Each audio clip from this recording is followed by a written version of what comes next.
Sa video na to guys is magtuturo ako sa inyo ng mga konting tips kung paano nyo maiwasan yung pag-overheat sa mga phones ninyo. Lalo na sa panahon ngayon, yung mga phones, even yung mga budget and mga mid-range phones, palakas na ng palakas yung mga chipset. Pero since karamihan ng mga budget to mid-range na gaming phone, masyadong priority yung performance, medyo nakakalimutan yung optimizations, kaya ang dami doon na nagre-result ngayon sa pag-overheat. Kaya naman may mga i-share lang ako sa inyo na ilang tips na baka sakaling makatulong sa phones ninyo kung nag-overheat yan. Simulan na muna natin guys sa pinakasimpleng bagay, no? So, wag nyong i-overload yung RAM ninyo. Like for example dito, no? So, makikita nyo, yung RAM natin is madaming naka-open na applications. So, may mga games, may mga apps, di ba? May mga streaming na naka-open. So, may mga phones na okay yung optimizations nila dito. Like for example, dito naka-open yung Antutu. May mga phones na habang hindi mo ginagamit naman yung Antutu and kuwari naglaro ka ng Mobile Legends or ng Genshin Impact, ang mangyayari dyan, yung mga apps na to is naka-freeze siya. So, ibig sabihin, para siyang naka-sleep, hindi siya gumagana. Even makikita nyo siya dito sa RAM, is nakapatay siya, hindi siya gumagana. Pwede nyong laruin yung games na gusto nyong laruin nang wala kayong magiging problema. Kaya naman kung may kakilala kayong iPhone user or kung ikaw mismo is iPhone user,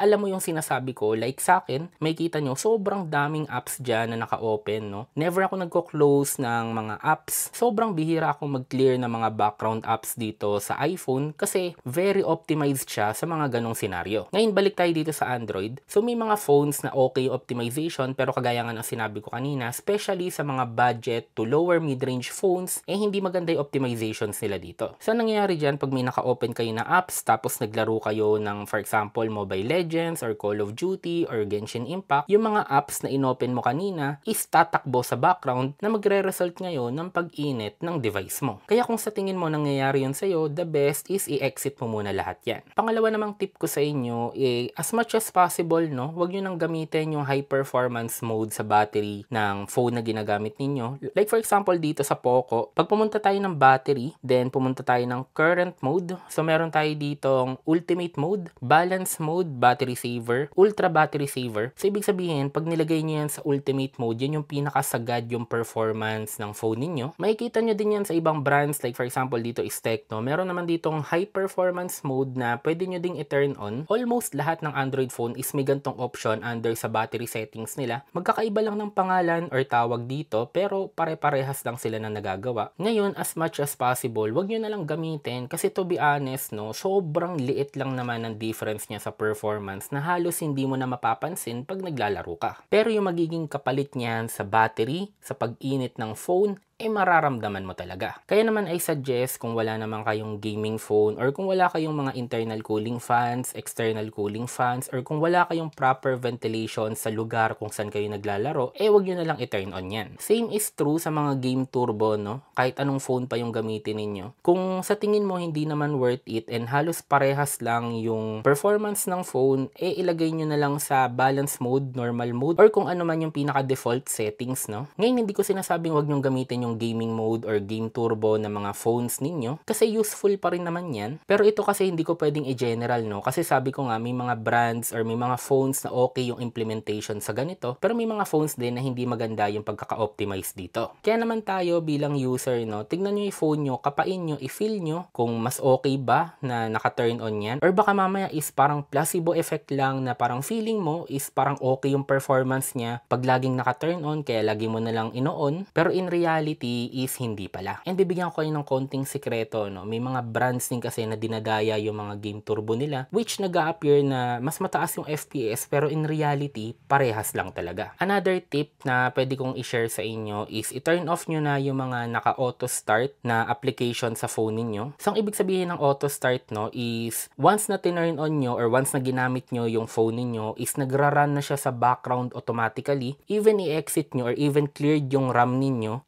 tumatakbo pa rin talaga siya. So, ang gagawin nyo para ma-turn off yung mga background apps na yun is punta kayo ng settings, then hanapin nyo yung apps, tignan nyo yung background auto start, then i-turn off nyo yung mga yon. So, dito makikita nyo sa Poco is 5 apps lang siya, pero pag ang ginamit ko is yung Tecno phone, so settings ulit, app management naman, then, ayan makikita nyo, auto start management. So, kanina 5 lang dito, pero dito sa Tecno, napakadami. So again, magkakaiba ng tawag pero almost same location sila, and makikita nyo din yan once na kinapa nyo lang ng konti yung phone. Usually nasa apps talaga to, under apps sa settings. I-turn off nyo na yung mga naka-app launch, mga naka-auto start, or yung mga background applications para walang ibang tumatakbo sa cellphone mo. Ngayon itong next tip ko is baka may mga magalit sa inyo, no? Kasi hindi ko sa inyo ire-recommend na gamitin yung bypass charging, no? Pero katulad kanina, hindi to para sa lahat ng phone kasi may mga ibang phone, may ibang brands na sobrang ganda naman ng implementation dito, pero may ibang phones lalo sa mga mabababang prices, no, na basta may mailagay lang na bypass charging and mai-promote nila yung phone na merong bypass charging even though hindi siya optimized, and pag ginamit nyo yan, sobrang init talaga ng phone, pero ang dami pa rin naka-mindset na, uy, may bypass charging, okay pa rin na maglaro ako kahit na nagcha-charge, pero in reality, no, nabubugbog pa rin talaga yung phone ninyo. So ayaw ko magpangalan ng brand or kung anong specific phones yung nangyayari yun. Pero try nyo, i-charge nyo yung phone nyo, i-turn on nyo yung bypass charging, then maglaro kayo. Pag nafe-feel mo na parang lalong umiinit yung phone, wag nyo na lang gamitin yung bypass charging, then maglaro na lang kayo. Ano ba naman yung konting pahinga every time na nag-iinit yung phone mo, tapos balikan mo na lang, no? So ayun guys, ingat lang din kayo sa bypass charging. Ngayon yung mga next tip, more on sa mga gamit, no? Like for example, kung meron kayong mataas na charger, like dito meron tayong 120 watts na charger. Expected na pag nag-charge ako, tapos naglaro ako sa phone, since napakataas ng watts niya, talagang mag-iinit yung phone. Pero para sa akin lang, no, kung walang bypass charging na maganda yung phone, mataas man yung watts or hindi ng phone, iwasan yung maglaro habang nagcha-charge. And ito, mas iwasan nyo yung maglalaro kayo nang may gamit kayo na magnetic power bank. Kasi grabe yung init na binibigay ng mga wireless charging, no? So nag-i-improve na ngayon, gumaganda na yung technology sa wireless charging. Pero pagdating sa power bank, mostly talagang grabe yung init na binibigay nila. Ngayon ito, pag pumunta kayo sa mga social media apps,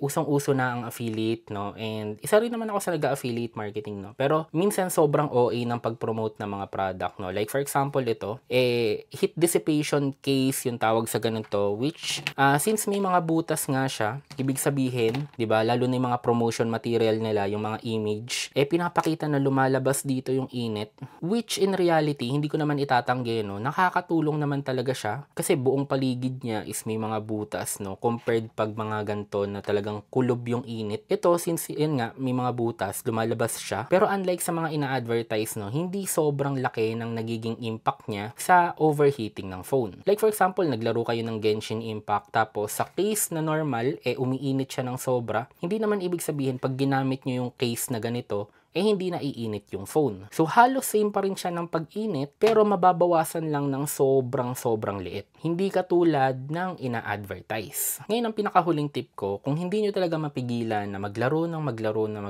no? Ang pinaka-effective kasi para sa akin talaga, yung paggamit ng mga phone cooler. Hindi mahalaga kung anong brand, no? So, ito yung ilan sa mga phone coolers na ginagamit ko. Actually, meron pa nga ako dito, yung ganito lang. Sobrang mura, no? Effective pa rin siya, pero hindi sa lahat ng games, no? Usually, yung gantong type of cooler, mga sobrang mura, effective lang siya sa mga light games, like sa Mobile Legends, gano'n, nakakatulong siya ng konti. Pero kung mga heavy games yung nilalaro ninyo, kailangan mas malakas din yung cooler na ginagamit nyo. Pero hindi naman ibig sabihin, cooler lang yung solusyon. Even yung mga fans na ganito, or kahit nga electric fan, aircon, kahit ano pa yan, basta may proper ventilation yung phone, may hangin na tumatama sa phone mo habang naglalaro kayo, okay yan. Huwag nyo na lang din sundan yung mga makikita nyo sa mga social media apps na kukuha ng yelo or kukuha ng tubig, pinapasok sa freezer, no? Diba? Tapos sinasalpak sa phone. So yes, nakakatulong yun, no? Pero in the long run, diba? Lalo na kung walang magandang IP rating yung phone, masisira lang yan. Ang pinaka-the best talaga pang laban ng overheat, again, proper ventilation. Saka huwag kayong maglaro sa tirik na araw, no?